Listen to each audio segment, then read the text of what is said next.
Sinbod hikoyasi. Fors mamlakatida Sinbod nomli bir podshoh bor edi. U o'yin kulgini, ovlashni g'oyat sevardi. Uning tarbiyalangan bir tuyg'uni bor edi. Izoh. Tuyg'un, qarchig'ay. Kecha kunduz shoh uni qo'lidan qo'ymay saqlar edi. Ovga chiqsa, o'zi bilan olib ketardi. O'z vaqtida ovqatlanish va suvsamasligi uchun oltindan ishlangan nozik suvdonni bo'yniga osib qo'ygan edi. Bir kun shoh taxtda o'tirgan edi.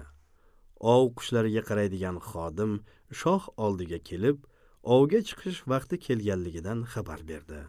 Shoh hozirlik ko'rdi. Tuyg'unni qo'lga olib bir vodiyga yetib bordilar. To'rni yoydilar. To'rga bir ohu kelib kirdi. Shoh ohuni qochirgan kishiga o'lim jazosi berilishini e'lon qildi. Ovchilar to'rt atrofni halqa qilib o'ray boshladilar. Birdan ohu shoh turgan tomonga kelib, hurmat qilganday ta'zim qildi-da, oldingi oyoqlarini ko'ksiga qo'yib, keyingi oyoqlari ustida tik turdi. Shoh boshini siladi.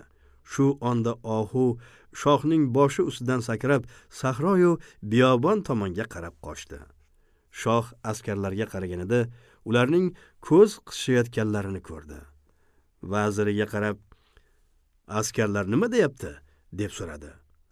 "Ular ohuni qochirgan kishi o'limga mahkum etiladi deyshayapti", dedi vazir. "Tanamda jonim bor ekan, uni topib keltirmaguncha qo'ymayman", dedi-da, shoh ohu ketidan quvib ketdi. Ohuni ko'rgach, tuyg'unni uchirdi. Tuyg'un ohu boshiga qo'nib, uning ko'zlarini cho'qiy boshladi. Hali tamoman ko'zini ko'r qilmasdan shoh yoy bilan otib ohuni yiqitdi. Borib bo'g'izladi. Terisini shilib, egar qoshiga osdi. Kun issiq, dashtda suv ko'rinmas edi. Shoh ham, ot ham tashna edi. Uzoqdan bir daraxt ko'rindi. Undan xuddi yog' singari suv tomib turardi. Shohning qo'li ov qo'lqopi bilan band edi. Tuyg'unning bo'ynidagi suv idishini olib suv to'ldirdi. Shoh ichish oldida edi. Tuyg'un qanoti bilan ag'darib yubordi. Tuyg'un tashna bo'lsa kerak deb o'yladi shoh. Ikkinchi qayta to'ldirib tuyg'unga tutdi. Tuyg'un qanoti bilan yana ag'dardi. Shohning g'azabi keldi. Uchinchi gal to'ldirib otiga tutdi. Bu gal ham tuyg'un qanoti bilan suvni ag'dardi. "Ey badbaxt qush, meni ham, o'zingni ham, otni ham suv ichishdan mahrum qilding", dedi-da, qilichini qinidan sug'urib, tuyg'unning qanotlarini qirqib tashladi. Shu vaqt tuyg'un boshini ko'tarib, daraxt tepasiga ishorat qilganday bo'ldi. Shoh qarasa, daraxt ustida zaharli ilon bor ekan. Oqayotgan suv tomchisi esa uning zahari ekan. Shoh qilgan ishiga pushaymon bo'ldi. Ohuni oldi-yu, otini minib yo'lga tushdi. Saroyga yetdi. Ohuni oshpazga berib qovurishga buyurdi. O'zi taxtiga chiqib o'tirdi. Tuyg'un qo'lida edi.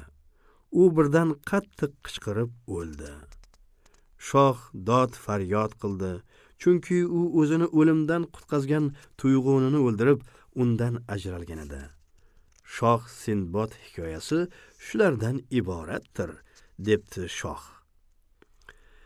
Vazir Yunon shoh hikoyasini eshitgach so'zga kiribdi. "Ey ulug' shoh, ro'yon hakim hech kimga yomonlik qilganicha yo'q. Men ham undan yomonlik ko'rmadim. Bu gaplarni men senga rahmim kelgani uchun aytayotirman. Buning to'g'riligini o'zing ham tezda bilib olarsan. Bo'lmasa, podshohning o'g'liga hiyla qilgan vazir singari halok bo'larsan." "U qanday bo'lgan edi?" deb so'rabdi shoh. Hiylakor vazir hikoyasi. Podshohlardan birining bir o'g'li bor edi. U nihoyatda ovga berilgan edi. Otasi vaziriga o'g'li borgan joyga birga borish va birga turishga farmon bergan edi. Kunlarning birida shahzoda ovga otlandi. Vazir ham unga yo'ldosh bo'ldi. Ikkovlari birga jo'nadilar. Vazirning ko'zi katta bir yovvoyi hayvonga tushdi. Shahzodaga uni ko'rsatib, "Ana u!" dedi.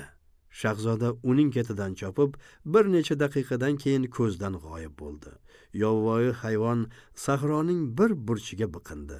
Shahzoda qayoqqa borishini bilmay yo'ldan adashdi. Birdan ko'l bo'yida yig'lab o'tirgan bir qizga ko'zi tushdi. "Kimsan?" deb so'radi shahzoda qizdan. "Hind shohlaridan birining qiziman. Biz bahor oylarida ketib borardik. Uyqu elitib otdan tushib qolibman. Qanday tushib qolganimni o'zim ham bilmayman. Hamrohlarimdan ajralib nima qilishimni bilmay o'tiribman", dedi qiz. Bu so'zni eshitgach, shahzodaning qizga rahmi keldi. Uni otining orqasiga mingashtirib yo'lga tushdi. Jazirama bir xaroba yonidan o'tayotganda qiz hojatga tushmoq istadi. Shahzoda uni tushirdi-yu, bir muddat kutdi. Chiqavermagach, izidan bordi. Qarasa, g'oyat badburush dev bolalariga qarab, "Bugun sizlarga juda semiz bir yigit keltirdim", dedi.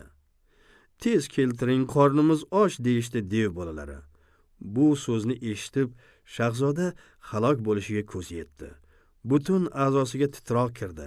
Vujudini qo'rqinch bosdi. Bilintirmay joyiga qaytdi. Dev chiqib, shahzodaning rangi o'chgan, titragan holda ko'rib, "Nega qo'rqayotirsan?" deb so'radi. "Mening dushmanim bor, shundan qo'rqayotirman", dedi shahzoda. "Shohning o'g'liman deysan-ku", dedi dev. "To'g'ri", dedi shahzoda. "Dushmanga biror narsa berib rozi qilsang qutulasan", dedi dev. "Yo'q", dedi shahzoda. "U molga rozi bo'lmaydi, unga jon kerak". Dev chetlangan edi, shahzoda otga qamchi berdi. Omon eson uyga yetib keldi. Hodisani otasiga aytdi. Shu ondayoq shoh vazirni jallodga topshirdi. "Ey shoh, sen ham Ro'yon hakimga ishonsang, u seni eng fojiali o'lim bilan halok qiladi", debdi vazir. "Seni tashingdangina davolashga qodir bo'lgan hakim sezdirmay halok qilishga ham qodir". "Nasihating to'g'ri", debdi shoh. "Hakim meni o'ldirish uchun kelgan josus bo'lishi mumkin. Endi buning chorasi to'g'risida qanday maslahat berasan?" "Hozir uni chaqirtir", debdi vazir. "Kelgach, jallodga buyur, kallasini olsin. Shunda uning zararidan qutulasan, tinch nafas olasan. Shunda seni u aldamasdan ilgari sen uni aldagan bo'lasan." "To'g'ri", debdi shoh va darhol hakimga kishi yuboribdi. Voqeadan bexabar bo'lgan hakim quvonib kelibdi-da, bir shoirning she'rini eslabdi. "Karomat ko'rsatib olamga yoy bor fazlu hikmatni, bo'lak fazl ahli so'ngra fazlu hikmatdan ibo qilsin.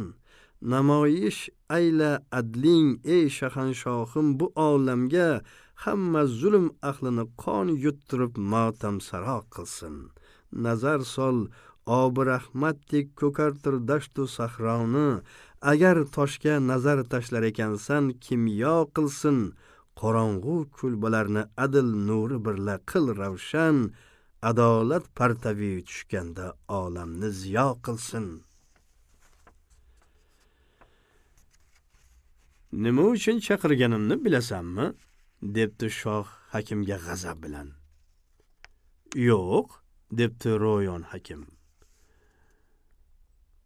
"G'am u g'ussadan qoch, yashash istasang, bo'lib o'tgan ishga kuyib bo'lma tang. Bugungi ishingdan bugun sen quvon, qilib ertani o'y bugun yutma qon. Bilimdon topib ayt butun mushkuling, u qay yo'lga yursa shu bo'lsin yo'ling. O'g'irlar aqlni hamma xom xayol, muyassar bo'lish bo'lmasa ehtimol. Yurib ehtimol ketidan g'am yema, muyassar emas bo'lsa so'z ham dema. O'zing bandai ojizu qisqa qo'l, yig'ishtir g'aming o'yna kul sen nuqul. Sening boshingni tanangdan judo qilish uchun chaqirtirdim, debdi shoh. Ro'yon hakim bu gapni eshitib hayratda qolibdi. Nima uchun meni o'ldirasan? Mendan nima gunoh o'tdi? Bilishimcha, sen meni o'ldirish uchun kelgan josus ekansan. Shuning uchun meni aldamasingdan oldin seni o'ldirishga qaror berdim, debdi shoh va jallodni chaqiribdi. Bu makkorning kallasini ol, yomon niyatdan bizni xotirjam et. Meni tirik qoldir, Tangri senga umr beradi. Meni o'ldirma, Xudo seni o'ldiradi, debdi hakim. Shoh ko'nmabdi. Men seni o'ldirmaguncha qo'ymayman. Chunki sen menga bir narsani ushlatib, kasalimni davolading. Bas, bir narsa hidlatib yoki boshqa bir yo'l bilan o'ldirishingga ham so'z yo'q. Yaxshilikning mukofoti o'limmi, ey shoh, debdi hakim. Kechiktirmasdan seni o'ldirishim kerak, debdi shoh. Hakim tirik qolishidan umidini uzib yig'labdi.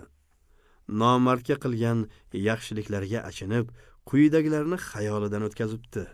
Jallod kelib, uning ko'zlarini bog'labdi, qilichini yalang'ochlabdi. Hakim shu she'rni o'qibdi. Nasihat qilib bo'lmadim muhtaram, xiyonat qilib ba'zilar baxtiyor. Nasihatni qilmasga ichdim qasam, nasihat meni qildi bee'tibor.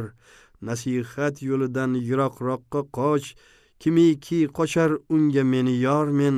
Nasihat qilur men yana noiloj, o'zim bu baloga giriftor men. Hakim shohdan kechirim so'rabdi, ammo shoh ko'nmabdi. Shundan so'ng hakim faryod qila boshlabdi. Shu payt shohning yaqinlaridan biri oyoqqa turib, Ro'yon hakim qonini bizlar uchun keching. Bu kishi barcha hakimlar ojiz bo'lgan kasalingizni davoladi. Sizga biron gunoh qilganini ko'rganingiz yo'q, deb yalinibdi. Sen, debdi shoh unga, bu hakimni nega o'ldirayotganimni anglamabsan. Agar men buni o'ldirmasam, o'zim halok bo'laman. Men o'ldirish uchun kelgan bunday josuslarni endi ko'rayotganim yo'q. Ey shoh, debdi hakim, modomiki o'lishim muqarrar ekan, menga muhlat ber, uyga boray, bolalar bilan, qo'shnilar bilan rozi rizolik tilashay, vasiyat qilay. Shu bilan birga shohlar xazinasiga loyiq qimmatbaho bir kitobim bor. Uni senga taqdim etay. Xazinang ziynati o'rnida saqla. Qanday kitob? Deb so'rabdi shoh. Unda shunday qimmatli narsalar borki, debdi hakim, ularni sanab bitirib bo'lmaydi. Uning fazilatlaridan kichkinasi shuki, mening boshimni keskach, uning 3 varag'ini och, shu betdan 3 yo'l o'qi. Shu vaqtda kallam sen bilan so'zlasha boshlaydi. Nima so'rasang javob beradi. Shoh hayron bo'lib seskanib ketibdi. Kallang kesilgach, u men bilan so'zlashadimi, ey dono? Deb so'rabdi shoh. Ha, debdi hakim. Bu qiziq gap, debdi shoh va soqchi qo'shib hakimni uyiga jo'natibdi. Hakim uyiga boribdi. Shu kun uydagi ishlarni bitirib, ertasi kuni devonga boribdi. Amirlar, vazirlar va boshqa davlat arboblari to'planibdilar. Devon Guliston tusiga kiribdi. Hakim ham devonga kirib boribdi. Ikki yonida 2 soqchi qorovullik qilar ekan. Shoh huzuriga kelibdi. Qo'lida eski bir kitob bilan sopol idishda surmaga o'xshash bir narsa bor ekan. Hakim o'tiribdi-da, bir jom keltirishga buyuribdi. Jom keltiribdilar. Hakim jomga tekis qilib dori sepibdi. Shohga qarab, bu kitobni ol, lekin mening kallamni uzmaguncha kitobni ochma. Kallamni uzgach, shu jomga sol. Bo'ynimga mana bu dorini sep. Shunday qilsang qoni tiyiladi. Undan keyin kitobni och, debdi. Shoh hakimning kallasini kesishga buyurib, qo'liga kitobni olibdi. Jallod kallani tanasidan judo qilibdi. Keyin uni shoh jomga solibdi. Dorini surtgan ekan, qoni tiyilibdi. Hakim ko'zini ochibdi. Kitobni och, debdi u shohga. Shoh kitobni ocha boshlabdi, lekin kitob varaqlari yopishib ketganidan ochilmabdi. Shoh barmoqlarini og'zining suv bilan ho'llab ochibdi. Birinchi, ikkinchi, uchinchi, to'rtinchi varaqlarini ham og'zining suv bilan arang ochibdi. Shunday qilib shoh kitobning 6 sahifasini ochibdi. Lekin u hech qanday yozuv ko'rmay hayron bo'libdi. Bunda hech qanday yozuv yo'q-ku, debdi shoh hakimga. Yana bir necha varaq och, debdi hakim. Shoh yana 3 varaq ochibdi. Ozgina vaqt o'tmay podshoning butun badaniga zahar tarqalibdi. Chunki kitob zaharlangan ekan. Shoh voy-voylab, badanimni zahar qopladi deb baqiribdi. Hakim shu she'rni o'qibdi. Hokimlar zolimdir, yashay olmas ko'p, o'z zulmi yetadi uning boshiga. Zulm etib elga ko'p, surar davron xo'p, bir kun zahar tushar shirin oshiga. Ro'yon hakim so'zini bitirmay, shohning jonsiz gavdasi ag'darilib yerga tushibdi. Qissa shu yerga yetganda tong otdi. Shahrizod hikoya aytishni to'xtatdi. 6-kecha. Ey saodatli shoh, deb davom etdi Shahrizod. Shohning gavdasi yerga ag'darilib tushibdi. Seni qutqarar edim-u, ammo sen meni kechirish o'rniga o'ldirish fikrida bo'lding. Shuning uchun seni shu xumga qamab o'ldiraman, daryoga tashlayman, debdi baliqchi devga qarab. Ey baliqchi, deb so'z boshlabdi dev. Gunohim uchun qasos olma, meni qutqar. Men gunohkorman, sen karamli bo'l. Axir yomonlarning o'z qilmishlari o'zlariga balo degan maqol ham bor. Sen ham Umoma bilan Otikaning ishini qilma. Xo'sh, bunda ne ma'no bor deb so'rabdi baliqchi. Meni qutqazmaguningcha bu ahvolda so'zlay olmayman, ovora bo'lma, debdi dev. Hech shubhasiz daryoga tashlanajaksan. Seni bo'shatishga hech iloj va yo'l yo'q. Men gunohsiz bo'lganim holda sendan so'randim, yalindim, yolvordim. Ammo sen menga o'lim tilading. Holbuki men senga yaxshilik qilgan edim. Suv ostidagi zindondan qutqazgan edim. Shunga qaramay, menga qilgan muomalang eng yomon ta'sir qoldirdi. Shuni bilginki, seni daryoga tashlayman. Seni tortib oluvchilarga orada bo'lib o'tgan qo'rqinchli voqealarni aytaman, to'sqinlik qilaman, o'lguningcha shu azobda qolib ketasan. Marhamat qil, debdi dev. Meni kechir. Endi men senga hech qanday yomonlik qilmayman. Doimiy davlatga erishishing uchun yordam qilaman. Baliqchi devning va'dasini puxtalabdi. Qutqazgach hech yomonlik qilmay, doim yaxshilik qilishga va'da olibdi. Ko'zaning og'zini ochgan ekan, tutun chiqibdi. Dev avvalgi holiga kiribdi-da, ko'zani tepib daryoga irg'itibdi. Bu harakatni ko'rgan baliqchi juda qo'rqibdi. O'lishiga ko'zi yetibdi. U o'zini biroz bosib olib debdi. Ey dev, va'daga vafo qil. Meni aldamaslik haqida qasam ichgan eding. Men senga hakim Ro'yonning shohga aytganlarini ham so'zlab berdim, kechir meni. Dev kulibdi. Mening orqamdan yur, debdi dev. Baliqchi qutulishga ishonmagan holda uning orqasidan boraveribdi. Tog' ustidagi tekislikka yetib borishibdi. Qarasa, u yerda bir ko'l bor emish. Dev ko'l tepasiga borib, baliqchini chaqiribdi. Baliqchi uning yoniga boribdi. Dev to'r tashlab ov qilishni buyuribdi. Baliqchi u yerda har turli oq, qizil, sariq baliqlarni ko'rgach, hayron bo'lib to'r solibdi. Ko'tarib qarasa, to'rga har xil rangli 4 baliq tushibdi. Baliqchi sevinibdi. Bu baliqlarni, debdi dev, olib borib sultonga taqdim qil. U seni yetarli boylik bilan mukofotlaydi. Meni kechir, yo'lni bilmayman. chunki men necha 100 yildan beri shu dengizda hayot kechiraman. Yer ustini hozirgina ko'rib turibman. Dev bu ko'ldan faqatgina kuniga bir marotaba baliq ovlash kerak debdi-yu, baliqchidan uzr so'rab yerni tepibdi. Yer yorilib devni yutibdi. Baliqchi shaharga jo'nabdi. U dev bilan bo'lib o'tgan voqeadan hayratlangan holda uyiga yetib boribdi. Bir idishga suv to'ldirib, baliqlarni suvga solibdi. Devning so'ziga muvofiq baliqli idishni boshiga qo'yib, shoh o'rdasiga olib boribdi. Keyin shoh huzuriga kirib, baliqlarni taqdim qilibdi. Umrida bu xil rangli baliqlarni ko'rmagan shoh butunlay hayron bo'lib qolibdi. Baliqlarni bundan 3 kun ilgari Rum shohi tomonidan tuhfa yo'sinda yuborilgan oshpazga topshiringlar, qovursin, debdi shoh. Hali u sinalmagan ham edi. Vazir baliqlarni oshpazga topshirar ekan debdi. Bu baliqlar shohga keltirilgan ajoyib tortiq.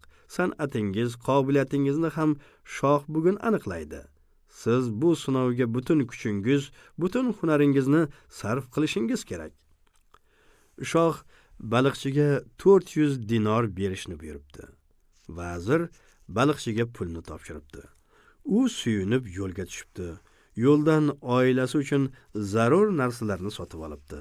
Xotinining oldiga borishga oshiqibdi. Oshpaz baliqni tozalab, tovaga solib qovuribdi. Bir tarafi qovurilgach, ikkinchi tomonini ag'daribdi.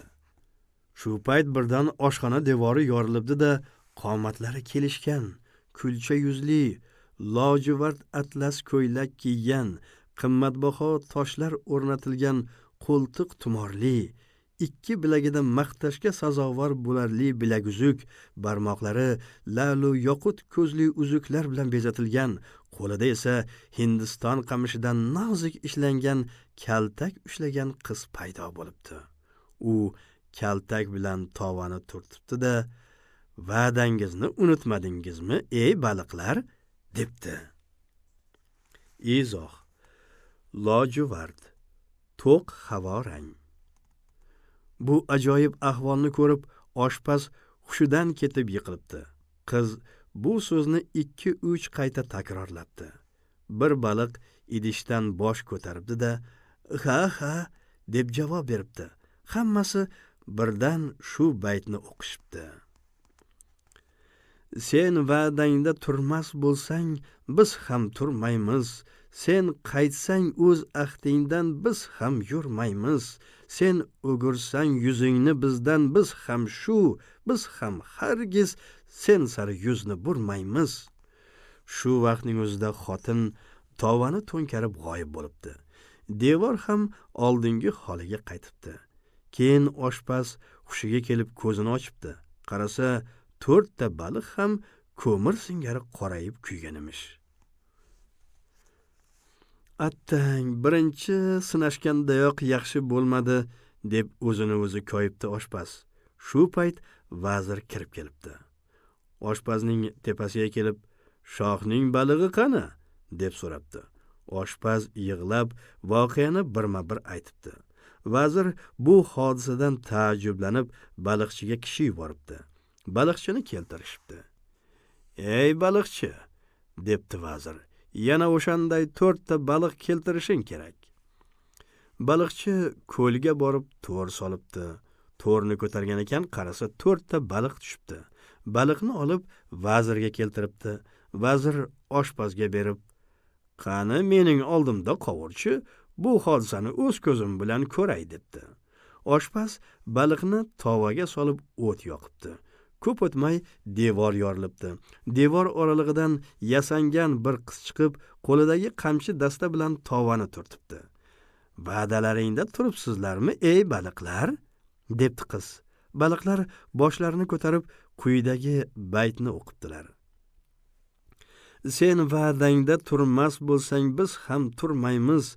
Sen qaytsang o'z ahdingdan, biz ham yurmaymiz. Sen o'girsang yuzingni bizdan, biz ham hargiz sen sari yuzni burmaymiz."